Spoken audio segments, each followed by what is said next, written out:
Hello everyone and welcome to three vertical dots. आज के lecture में हम बात करेंगे ये इंट्रोडक्शन का लेक्चर है। डेटा कम्युनिकेशन और जो है नेटवर्किंग के बेसिक कॉन्सेप्ट्स हैं उनके बारे में हम डिस्कस करेंगे।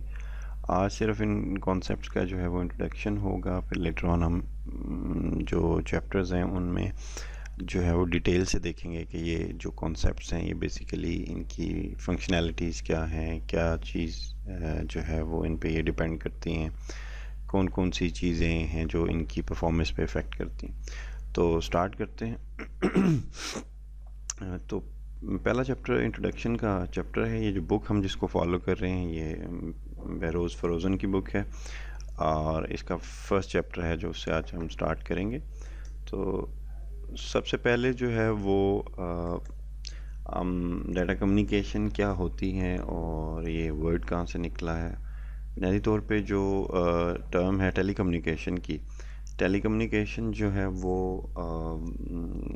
इसका मतलब होता है, टेली का मतलब डिस्टेंस और कम्युनिकेशन का मतलब कम्युनिकेट करना। तो एक डिस्टेंस से जो आपकी कम्युनिकेशन होती है वो उसको टेलीकम्युनिकेशन कहते हैं। उसी से ये वर्ड निकला है।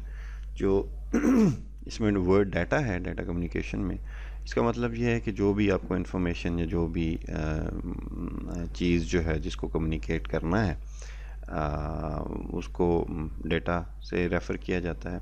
इसी तरीके से आप जो डाटा कम्युनिकेशन की डेफिनेशन बनेगी वो ये होगी कि the exchange of data between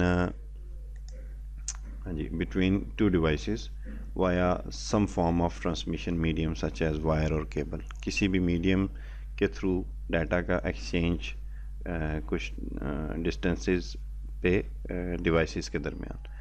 तो इसको जो है वो नेक्स्ट हम देखते हैं कि इसके कंपोनेंट्स क्या क्या होते हैं। लेकिन उससे पहले जो डाटा कम्युनिकेशन पे की इफ़ेक्टिवनेस जो है वो तीन चार चीज़ों से जो है वो आप फाइंड कर सकते हैं। इसमें जो बुनियादी चीज़ें हैं जो इसकी इफ़ेक्टिवनेस पे जो है वो असरअंदाज होती हैं कि एक तो टाइमली आपका मैसेज डिलीवर होना चाहिए, उस मैसेज को एक्यूरेट होना चाहिए, उसकी एक्यूरेसी मैटर करती है और डिलीवरी मैटर करती है। डिलीवर होना चाहिए, एक तो है कि टाइमली डिलीवर होना चाहिए, दूसरा ये है कि डिलीवर भी होना चाहिए। और चौथी चीज़ जो है वो जिटर है, यानी जो डिफरेंट आपका मैसेज डिफरेंट पीसेस में जाएगा तो जो पीसेस के दरमियान जो उनके जो ट्रांसमिशन का टाइम है उसका जो डिफरेंस है वो जिटर कहलाता है।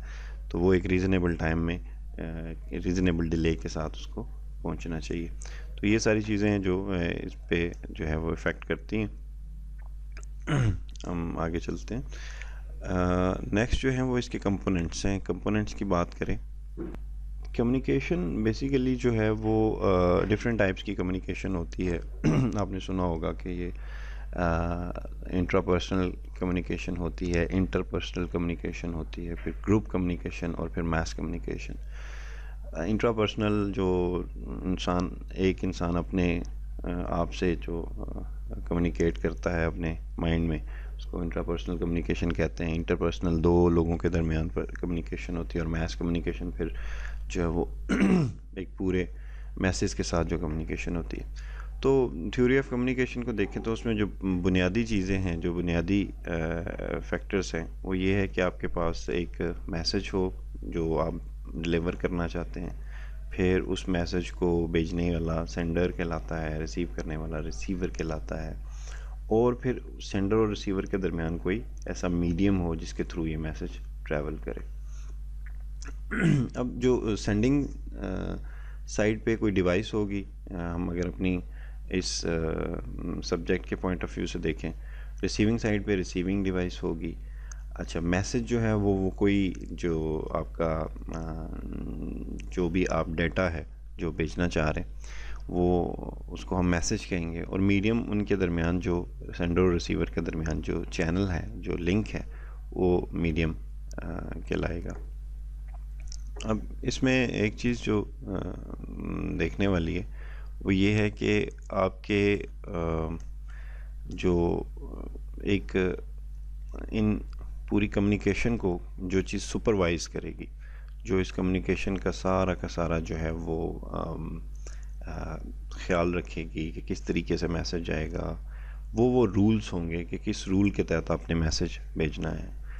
उन रूल्स को बेसिकली प्रोटोकॉल कहते हैं। प्रोटोकॉल हम जब डिटेल में आगे चल के देखेंगे तो हम देखेंगे कि प्रोटोकॉल कैसे क्या चीज़ होते हैं और किस तरह से ये कम्युनिकेशन को जो है वो सुपरवाइज़ करते हैं और एडमिनिस्टर करते हैं। लेकिन सरेदस्त प्रोटोकॉल के बारे में सिर्फ इतना जान लें कि जिस तरह हम अपनी कॉमन जो है वो बातचीत के दरमियान प्रोटोकॉल्स का इस्तेमाल करते हैं। मिसाल के तौर पे जब हमने किसी बड़े से बात करनी होती है तो हम कोशिश करते हैं कि हम पोलाइटली बात करें। जब हम किसी अपने छोटे से बात करते हैं तो हमारा थोड़ा सा वो प्रोटोकॉल डिफरेंट हो जाता है बात करने का। इसी तरीके से जब आप कैफेटेरिया में अपने दोस्तों के साथ बात कर रहे होते हैं तो प्रोटोकॉल डिफरेंट होता है। कोई भी बोल सकता है, किसी टाइम भी बोल सकता है। लेकिन जब आप क्लासरूम में बैठे होते हैं तो आप ये प्रोटोकॉल फॉलो कर रहे होते हैं कि जी जब टीचर बोल रहा होगा तो आपने सुनना है, और अगर आपने बोलना है तो फिर आपने हाथ रेज़ करना है क्वेश्चन के लिए। तो ये इस तरह के रूल्स, सेट ऑफ रूल्स जो आप अपनी ज़िंदगी में फॉलो करते हैं। डाटा कम्युनिकेशन में भी इसी तरीके के रूल्स होते हैं कि एक मैसेज है उसकी कितना साइज़ होगा, वो किस तरीके से जाएगा, उसके कितने पीसेस होंगे, उसके हेडर इन्फॉर्मेशन क्या होगी, तो ये सारी चीज़। अच्छा, इसमें आपका जो मैसेज है, मैसेज बुनियादी तौर पे आपका जो है वो डेटा है। तो यहाँ पे एक चीज़ थोड़ी सी तवज्जो तलब है कि जो आपका डेटा है वो बुनियादी तौर पे किस तरह का डेटा होता है। आपका डेटा बुनियादी तौर पे टेक्स्ट फॉर्म में हो सकता है। ये जो आप अपने कीबोर्ड के ज़रिए जितनी टाइपिंग करते हैं, ये टाइपिंग आपको पता है आपका कंप्यूटर जो है वो इसको ABC को अंडरस्टैंड नहीं करता, वो बेसिकली बाइनरी लैंग्वेज को अंडरस्टैंड करता है। तो इस ABC को कन्वर्ट करने के लिए ASCII जो है वो कोड्स जनरेट किए जाते हैं। यानी आपने A टाइप किया तो उसके अगेंस्ट कोई 01 का कोड होगा जो जनरेट किया जाएगा ताकि आपकी मशीन उसको अंडरस्टैंड कर सके। इस तरीके से यूनिकोड भी एक स्कीम है जो आजकल बहुत पॉपुलर है मोबाइल फ़ोन्स में, जो जिसका इस्तेमाल बहुत ज़्यादा होता है। तो इस तरह की स्कीम्स हैं जो टेक्स्ट डाटा को इस तरह से कन्वर्ट करती हैं 01 की फॉर्म में। फिर आपके पास नंबर्स हैं। नंबर्स भी बुनियादी तौर पे टेक्स्ट से मिलती जुलती चीज़ है। फिर आपके पास इमेजेस की फॉर्म में डाटा हो सकता है। ये मैसेज जो है ये कोई इमेज हो सकता है, और इमेज आपको पता है कि बुनियादी तौर पे पिक्सल से मिल के बना होता है।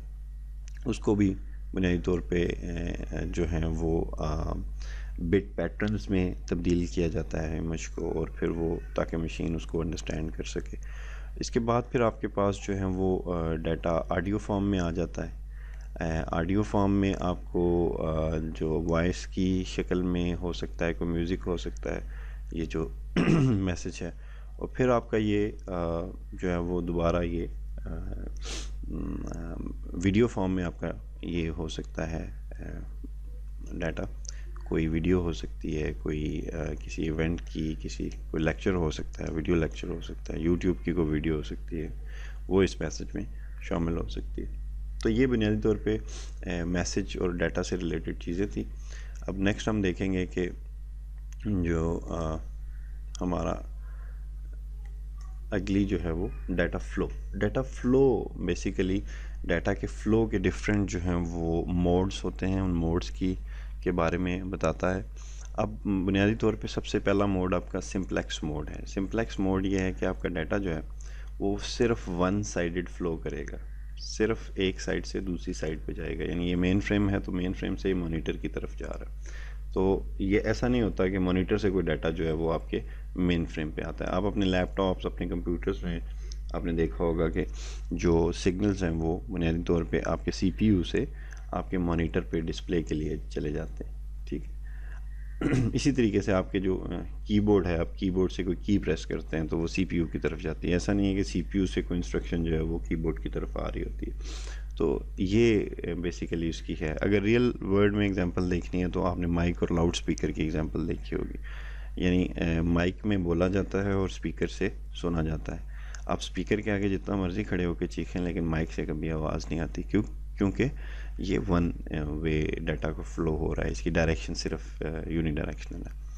अच्छा जी, इसके बाद सेकंड जो मोड है वो हाफ डिप्लेक्स मोड है। हाफ डिप्लेक्स में दोनों स्टेशंस के दरमियान कम्युनिकेशन होती है, लेकिन एक टाइम पे एक ही डायरेक्शन में डाटा ट्रैवल कर रहा होता है। ऐसा नहीं हो सकता कि जो है वो मतलब दोनों स्टेशन कम्युनिकेट तो कर सकते हैं, लेकिन इनको बारी बारी कम्युनिकेट करना पड़ेगा, अपनी टर्न का इंतज़ार करना पड़ेगा।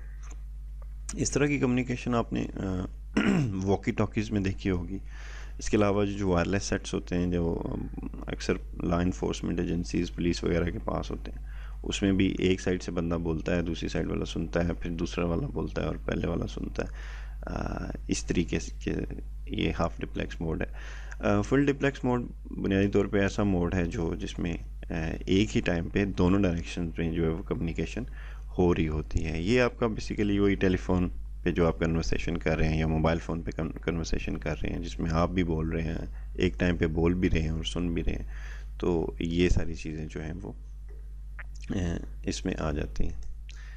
अब इन मोड्स को आप जो है वो डिफरेंटली यूज़ कर सकते हैं। जो फुल डिप्लेक्स मोड है बेसिकली वो ज़्यादा प्रेवलेंट है आजकल कि जो मॉडर्न कम्युनिकेशन है उसमें ये ज़्यादा पाया जाता है। अब नेक्स्ट हम बात करेंगे जी अपने नेटवर्क्स की, कि नेटवर्क्स क्या होते हैं। Networks basically set of devices है, डिफरेंट डिवाइसेस का सेट है जो आपस में कनेक्टेड होती हैं लिंक्स के थ्रू। यानी ये जो डिवाइसेस हैं इनको टेक्निकली नोड्स कहा जाता है। इन नोड्स को आपस में कनेक्ट किया जाता है लिंक्स के थ्रू। आपने अपने इर्द गिर्द बेशुमार नेटवर्क्स देखे होंगे। आपके जो डिवाइसेस हैं वो डिवाइसेस कंप्यूटर हो सकते हैं, प्रिंटर हो सकते हैं, आपके मोबाइल फ़ोन्स हो सकते हैं, इसके अलावा कोई भी डिवाइस हो सकती है जो उस नेटवर्क का हिस्सा है। और वो जो लिंक है बेसिकली जो कनेक्शन है वो लिंक केबल हो सकती है, हवा के ज़रिए यानी वायरलेस है तो उसके ज़रिए, ऑप्टिकल फाइबर है। अच्छा, इसके अलावा कोई मीडियम हो सकता है। अच्छा, नेटवर्क का अब नेक्स्ट हम बात करेंगे कि नेटवर्क क्राइटेरिया क्या होता है। नेटवर्क क्राइटेरिया बेसिकली क्या है कि कौन सी ऐसी चीज़ें हैं जिसकी बुनियाद पे आप एक नेटवर्क को दूसरे नेटवर्क से बेहतर रैंक कर सकते हैं। मिसाल के तौर पे अगर हम आम ज़ुबान में किसी से पूछें कि यार आप डिफरेंट नेटवर्क्स यूज़ करते हैं, मोबाइल फ़ोन नेटवर्क्स यूज़ करते हैं, तो आप बताएं कि सबसे अच्छा नेटवर्क कौन सा है। तो एक लेमैन कहेगा जी कि जी टेलेनॉर बहुत अच्छा नेटवर्क है या मोबिलिंक बहुत अच्छा नेटवर्क है। तो आप उसे पूछेंगे भाई क्यों अच्छा है, तो वो कहेगा कि टेलेनॉर के पैकेजेस बड़े अच्छे हैं और बड़ा सस्ता है और कॉल बड़ी सस्ती है। तो उसने बेसिकली उस नेटवर्क को रैंक करने का जो क्राइटेरिया बनाया है वो उसकी कॉस्ट बनाई है। वो कॉस्ट की बेस पे कह रहा है कि ये अच्छा है वो बुरा है।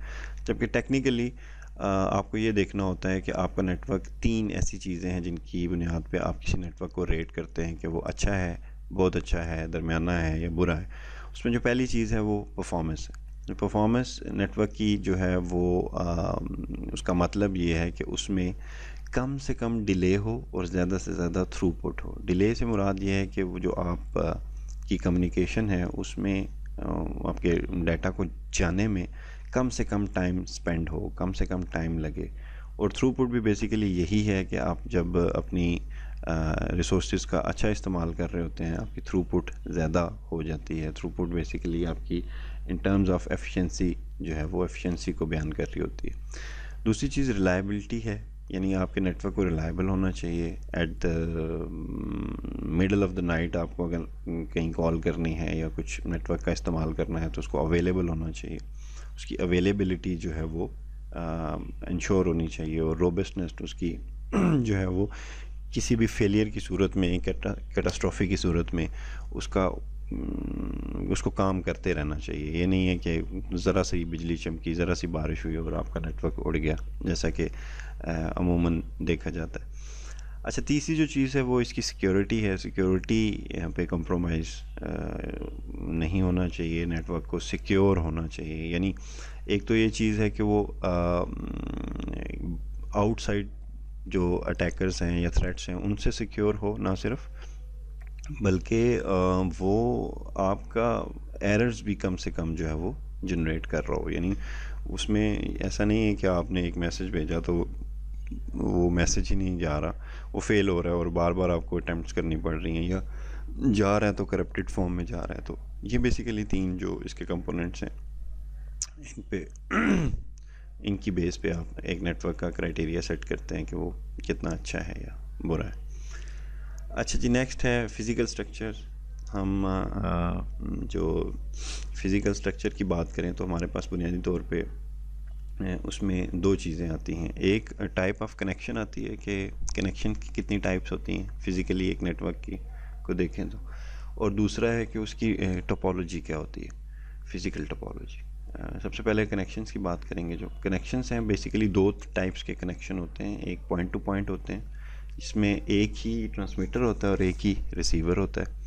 और या मल्टी पॉइंट्स होते हैं कि इसमें मल्टीपल रेसिपेंट्स हो सकते हैं of a single transmitter. Transmitter एक होगा लेकिन उसके रेसिपिएंट्स जो हैं वो ज़्यादा होंगे। इसको डायग्राम की फॉर्म में अगर मैं एक्सप्लेन करूं तो वो ये है कि देखें, इसमें एक सिंगल स्टेशन है और वो स्टेशन एक लिंक से कनेक्टेड है दूसरे स्टेशन के साथ, पॉइंट टू पॉइंट लिंक है, दोनों स्टेशन आपस में डायरेक्टली कम्युनिकेट कर रहे हैं। ये लिंक जो है इसको कोई भी शेयर नहीं कर रहा, तो उसका मतलब ये है कि जितनी भी इसकी बैंडविड्थ है वो सारी की सारी बैंडविड्थ इन्हीं दोनों स्टेशंस के लिए है, कोई इसको शेयर नहीं करेगा। तो इसको इस पॉइंट ऑफ व्यू से भी याद रखें कि पॉइंट टू पॉइंट की जो बैंडविड्थ होती है वो सारी की सारी आपके पास होती है, आपके डिस्पोजल पे होती है।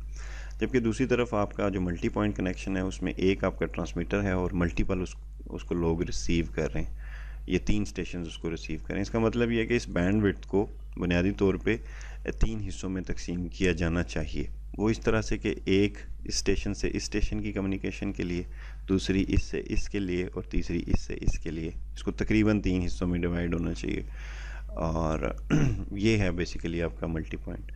अच्छा, इसमें पॉइंट टू पॉइंट में जो है वो डुप्लेक्स मोड चल सकता है, हाफ डिप्लेक्स चल सकता है, फुल डिप्लेक्स चल सकता है। इसी तरीके से आपके पॉइंट मल्टी पॉइंट में भी हाफ डिप्लेक्स, फुल डिप्लेक्स या जो है वो सिंप्लेक्स मोड, ये तीनों मोड्स चल सकते हैं। तो ये बेसिकली आपके कनेक्शन की टाइप्स हैं। नेक्स्ट हम देखेंगे जी आपकी टोपोलॉजीज़। अब टोपोलॉजी क्या होता है? टोपोलॉजी बेसिकली आपके जो नेटवर्क है उसकी फिज़िकल आउटले कैसा है, उसको फिज़िकली वो देखने में जो है वो कैसा है, वो किस तरीके से उसका आउटले बनता है आपके नेटवर्क का। तो वो हम देखते हैं कि बेसिकली क्या है। आपके पास टोपोलॉजी बुनियादी तौर पे चार तरह की होती है: मैश टोपोलॉजी, स्टार टोपोलॉजी, बस टोपोलॉजी और रिंग टोपोलॉजी। सबसे पहले मैश टोपोलॉजी की बात करेंगे। मैश टोपोलॉजी बड़ी सिंपल सी टोपोलॉजी है। इसमें जितनी भी डिवाइसेस हैं, फॉर एग्जांपल इस नेटवर्क में 5 डिवाइसेस हैं, हर डिवाइस के लिए एक डेडिकेटेड कनेक्शन आपको जो है वो मुहैया करना पड़ता है। यानी डेडिकेटेड कनेक्शन का से मुराद ये है कि एक सेपरेट केबल आपको लगानी पड़ेगी हर एक जो है वो डिवाइस को उस नेटवर्क के अंदर लाने के लिए। अब मिसाल के तौर पे ये अगर एक स्टेशन है तो इसको एक स्टेशन को बाकी 4 स्टेशन से कनेक्ट होना है, तो इस स्टेशन में से 4 केबल्स जो हैं वो बाहर निकल रही होंगी और हर केबल हर एक स्टेशन के साथ जाके कनेक्ट होगी। ये बड़ी मैश तो है लेकिन बड़ी मैसी है। मैसी इन टर्म्स ऑफ के अगर आपको आपके ये स्टेशंस बहुत लॉन्ग डिस्टेंस पे पड़े हुए हैं, एक सिटी में है, दूसरा दूसरे में, तीसरा तीसरे में, और हर सिटी में एक स्टेशन पड़ा हुआ है, तो आप इमेजिन करें कि आपको एक सिटी से दूसरे जितने सिटीज़ हैं उनमें अलग-अलग केबल को जो है वो लेके जाना पड़ेगा। और आगे चल के हम देखेंगे कि केबल को जब इतने लंबे डिस्टेंस पे स्ट्रेच किया जाए तो सिग्नल्स जो हैं वो बहुत ज़्यादा ड्रॉप होते हैं और आपको रास्ते में बार बार सिग्नल्स को एम्पलीफाई करना पड़ता है। तो ये शॉर्ट डिस्टेंस के लिए तो बड़ी अच्छी है। अच्छी इन एसेंस ये है कि आपको एक तो फ़ायदा ये मिलेगा कि ये बिल्कुल डेडिकेटेड लिंक होगा, इसमें किसी की कोई शेयरिंग नहीं होगी, सारी की सारी बैंडविड्थ जो है वो इस लिंक पे सिर्फ इन 2 स्टेशंस के लिए है। फ़ायदा है इसका, लेकिन शॉर्ट डिस्टेंस पे ये प्रैक्टिकली इम्प्लीमेंट हो सकती है, लॉन्ग डिस्टेंसेस पे ये नहीं हो सकती इम्प्लीमेंट। अब नेक्स्ट हम बात करेंगे, हमारी जो सेकंड टोपोलॉजी है वो है आपकी स्टार टोपोलॉजी।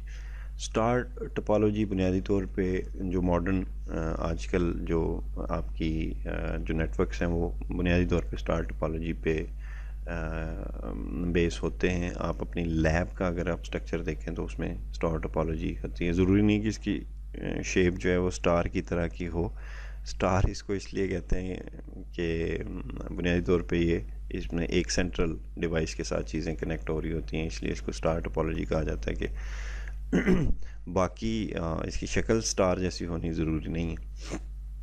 अच्छा, इसमें जो एक सेंट्रल डिवाइस है जिसको हब या स्विच कहा जाता है, normally hubs are kind of obsolete, switches आजकल इस्तेमाल होते हैं, तो एक स्विच के ज़रिए आप डिफरेंट स्टेशंस को जो है वो कनेक्ट कर रहे हैं। इसको ज़रा मैश के साथ कंपेयर करें तो आपको लगेगा कि इट इज़ लेस मैसी नहीं है, मतलब आपको एक डिवाइस के लिए एक ही कनेक्शन एक ही दफ़ा लगाना है, और वो सारी की सारी डिवाइसेस जो हैं वो एक सेंट्रल डिवाइस के साथ कनेक्टेड हैं और इसी के थ्रू अपनी कम्युनिकेशन कर रही हैं। यानी इस स्टेशन ने अगर इस स्टेशन से बात करनी है तो इसको पहले इस डिवाइस तक जाना होगा और फिर वहाँ से उस स्टेशन तक पहुँचना होगा।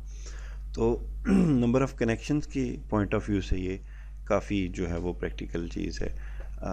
रिस्क इसमें सिर्फ ये हो सकता है कि ये क्योंकि एक ही डिवाइस के ऊपर सारी डिपेंडेंट है, तो अगर ये डिवाइस फेल हो जाती है तो आपका ये पूरा का पूरा नेटवर्क जो है वो बैठ जाने के चांसेस हैं। अब नेक्स्ट हम जिस टोपोलॉजी की बात करेंगे वो उसको बस टोपोलॉजी कहा जाता है। बस टोपोलॉजी जो है वो सिंपल एक टोपोलॉजी है जिसमें एक सेंट्रल बस होती है आपके पास, एक बड़ी केबल होती है, मोटी केबल होती है सेंटर में, और बाकी सारे के सारे स्टेशन उस केबल के ज़रिए कनेक्टेड होते हैं। प्रैक्टिकली इसको इतना ज़्यादा आजकल इस्तेमाल नहीं किया जा रहा, लेकिन ज़ाहिर है ये आपकी एक टोपोलॉजी की टाइप है। इसमें बुनियादी तौर पे वही रिस्क है कि अगर आपकी बस डैमेज हो जाती है तो उससे आपका नेटवर्क जो है वो एक साइड ऑफ द नेटवर्क जो है वो बैठ जाती है, क्योंकि ज़्यादातर डाटा ने इसी बस पे फ़्लो करना होता है और यहीं से मैसेजेस ने जाना होता है।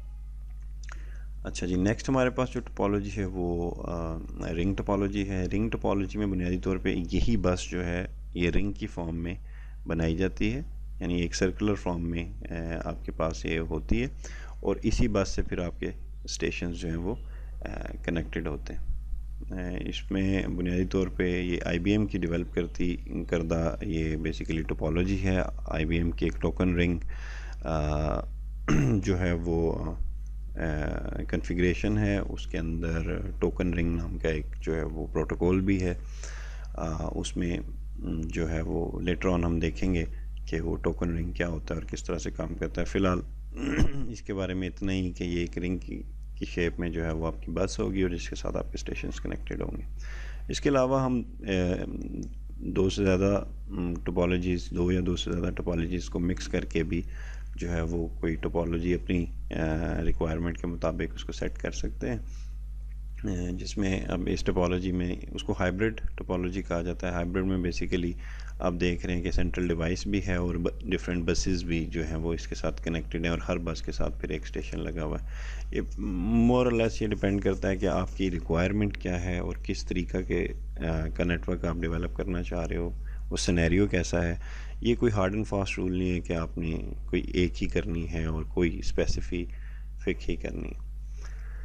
अब हम नेटवर्क की कैटेगरीज़ या उसकी टाइप्स की तरफ चलते हैं। बेसिकली बुनियादी तौर पे आपकी तीन कैटेगरीज़, ब्रॉड कैटेगरीज़ होती हैं। वैसे तो लोकल एरिया नेटवर्क जो है वो उसको कहा जाता है कि सबसे छोटा नेटवर्क ये है, लेकिन इससे छोटा भी एक पर्सनल एरिया नेटवर्क होता है जो आप एक छोटा नेटवर्क बनाते हो। आप अपने माउस को, अपने वायरलेस माउस को अपने लैपटॉप के साथ या अपने PC के साथ कनेक्ट कर लेते हो, वो भी एक नेटवर्क ही होता है। और बड़े नेटवर्क की बात करें तो आपके वाइड एरिया नेटवर्क से बड़ा भी एक नेटवर्क होता है जिसको इंटरनेट कहा जाता है। डिफरेंट वैन्स को मिलाएं तो इंटरनेट बनता है। लेकिन ब्रॉडली देखा जाए तो बेसिकली तीन इसकी कैटेगरीज हैं। सबसे पहले लोकल एरिया नेटवर्क है। लोकल एरिया नेटवर्क छोटे डिस्टेंस पे मौजूद होता है, एक ही रूम के अंदर, एक ही बिल्डिंग के अंदर जो आप एक नेटवर्क डेवलप करते हो, आपकी लैब है या कोई इस तरह की चीज़ है, उसको बेसिकली लोकल एरिया नेटवर्क कहा जाता है। ये लोकल इंटरकनेक्टिविटी के लिए इस्तेमाल होता है। इसके अलावा आपके पास उसके बाद जो है वो वाइड एरिया नेटवर्क आता है। वाइड एरिया नेटवर्क जो लॉन्ग डिस्टेंस पे मुश्तमिल होते हैं, आपकी बड़ी वैन्स होती हैं। ये लार्ज एरियाज़ पे कनेक्टिविटी प्रोवाइड करते हैं। अब वैन्स की बात करें तो अगर एग्जांपल दूं तो आपके जो किसी भी मुल्क के बैंक्स होते हैं, उनका ATM का जो नेटवर्क होता है वो बेसिकली वैन कहलाता है। फिर अगर कोई इंटरनेट प्रोवाइडर है जो पूरे नेशन वाइड प्रोवाइड कर रहा है तो वो बेसिकली उसकी वैन होगी। इसके अलावा दीगर जो आपके सेलुलर नेटवर्क्स होते हैं वो बेसिकली उनकी अपनी वैन्स होती हैं। कोई भी मोबाइल फ़ोन की कोई कंपनी है उसकी अपनी वैन है। अच्छा, इसमें एक चीज़ है मेट्रोपॉलिटन एरिया नेटवर्क, जो लैन से थोड़ा बड़ा होता है और वैन से छोटा होता है। एक सिटी के हद तक उसकी जो है वो कनेक्टिविटी प्रोवाइड करता है। इसकी बेस्ट एग्जांपल आपकी जो केबल प्रोवाइडर्स हैं, जो आपको टीवी केबल्स प्रोवाइड करते हैं, वो इसकी बेस्ट एग्जांपल्स हैं कि ये आपके जो है वो मेंस में आते हैं। ये एक सिटी तक ये अपनी कम्युनिकेशन जो है वो प्रोवाइड कर रहे होते हैं। ये एक बुनियादी तौर पे जो है वो आप देख सकते हैं लैन है, जिसमें एक हब या एक स्विच के साथ आपके डिफरेंट कंप्यूटर्स जो हैं वो इन रोज़ कनेक्टेड हैं। ये एक ही कमरे के अंदर बनी हुई एक छोटी सी लैन है। 12 कंप्यूटर्स के साथ इसके साथ कनेक्ट हुए हुए हैं। अच्छा जी, इसके बाद आपकी ये वैन का स्ट्रक्चर है कि ये डिफरेंट वैन्स हैं जो आपस में इन्होंने एक नेटवर्क बनाया हुआ है। ये बेसिकली वैन का साइन होता है और आगे फिर उनके साथ जो है वो सिस्टम्स एंड सिस्टम्स लगे हुए हैं ABC के नाम से। ये आपकी स्विच्ड वैन है। इसके अलावा ये स्विच वैन के अलावा आपकी पॉइंट टू पॉइंट वैन होती है। अब पॉइंट टू पॉइंट वैन क्या है कि आपके बेसिकली दो जो मोडेम्स हैं वो आपस में एक दूसरे के साथ पॉइंट टू पॉइंट लिंक के ज़रिए अगर कनेक्टेड हैं और वो आगे फिर ISP के साथ कनेक्टेड है, यानी एक ISP है, उसका मोडेम है, आपका मोडेम उस ISP के मोडेम के साथ कनेक्टेड है और फिर आपने मोडेम के साथ कंप्यूटर लगाया हुआ है, तो ये बेसिकली आपकी पॉइंट टू पॉइंट वैन है। ये आपकी स्विच्ड वैन है। ये वैन की डिफरेंट टाइप्स जो हैं वो डिस्कस की गई हैं। अब ये बुनियादी तौर पे एक हेट्रोजीनियस सा नेटवर्क है जिसमें वैन भी है और लैन्स भी हैं। ये एक रियल टाइम नेटवर्क को डिपिक्ट कर रहा है कि फॉर एग्जांपल आप अपनी लैब में एक कंप्यूटर के ऊपर बैठे हुए हैं। वो लैब बेसिकली आपका एक लोकल एरिया नेटवर्क है जो फिर राउटर के ज़रिए दूसरे राउटर से कनेक्टेड है और वो राउटर फिर एक किसी वैन के साथ कनेक्टेड है। वो वैन आगे फिर किसी और मोडेम के ज़रिए, किसी पॉइंट टू पॉइंट लिंक के ज़रिए किसी प्रेसिडेंट के साथ कनेक्टेड है। इसी तरीके से आपका इसी वैन के साथ एक और राउटर लगा हुआ है जिसमें एक और पॉइंट टू पॉइंट वैन के ज़रिए एक और लैन के साथ कनेक्टेड है। सपोज़ ये आप किसी एक सिटी में किसी एक लैब में बैठे हुए हैं और ये किसी दूसरे सिटी में किसी दूसरी लैब का कंप्यूटर है, तो ये एक सिनेरियो है। अब नेक्स्ट बात करेंगे हम इंटरनेट की। और इंटरनेट बुनियादी तौर पे जो है वो डिफरेंट वैन्स को की कलेक्शन के बाद जो है वो बनता है। ये एक ही नेटवर्क है, पूरी दुनिया में एक ही बड़ा नेटवर्क है, उसको इंटरनेट कहा जाता है। नाम भी इसका इंटर नेटवर्क है, यानी इंटर नेटवर्क, नेटवर्क्स के दरमियान को कनेक्ट करके जो नेटवर्क बनता है वो है। अच्छा, इस इंटरनेट के आने से बेसिकली आपकी जो नेटवर्क की वर्ल्ड है, टेक्निकल फील्ड, इसके अलावा डिफरेंट फील्ड्स पे इसने अपना इफ़ेक्ट छोड़ा है और इसने रेवोल्यूशनाइज़ कर दिया हर चीज़ को। आपका बिज़नेस आजकल इंटरनेट पे शिफ्ट हो गया, आपकी इंटरटेनमेंट सारी की सारी आम मीडिया से हट के जो है वो इंटरनेट पे मूव होती जा रही है। आप नेटफ्लिक्स यूज़ करते हैं अपनी मूवीज़ देखने के लिए, एंटरटेन करने के लिए, यूट्यूबिंग करते हैं, आप अपने सोशल मीडिया नेटवर्क्स तो ज़्यादातर आप अपनी जो है दिन का हिस्सा और टाइम जो है वो इंटरनेट पे या पढ़ने के लिए या एंटरटेनमेंट के लिए या बिज़नेस के लिए जो है वो यूज़ कर रहे होते हैं। अच्छा जी, इंटरनेट की ऑर्गेनाइजेशन किस तरह से है, ये किस तरह से ऑर्गेनाइज्ड है, किस तरह से ये बना हुआ है। बुनियादी तौर पे ISP क्या होता है? ISP आपका इंटरनेट सर्विस प्रोवाइडर होता है। आपके पूरे किसी भी कंट्री का एक नेशनल ISP होता है। वो नेशनल ISP आगे फिर रीजनल ISPs को सर्विस दे रहा होता है। वो रीजनल ISPs आगे फिर जो है वो रीजन से हट के किसी सिटी की हद तक या किसी जो है वो हेडक्वार्टर्स की हद तक, जिस तरह का भी एडमिनिस्ट्रेटिव उनका स्ट्रक्चर है, वहाँ पे वो सर्विस दे रहे होते हैं। अब मेरे सिटी को सपोज़ ये ISP मेरे सिटी को जो है वो सर्विस दे रहा है, तो मैं इसके साथ कनेक्ट होऊंगा।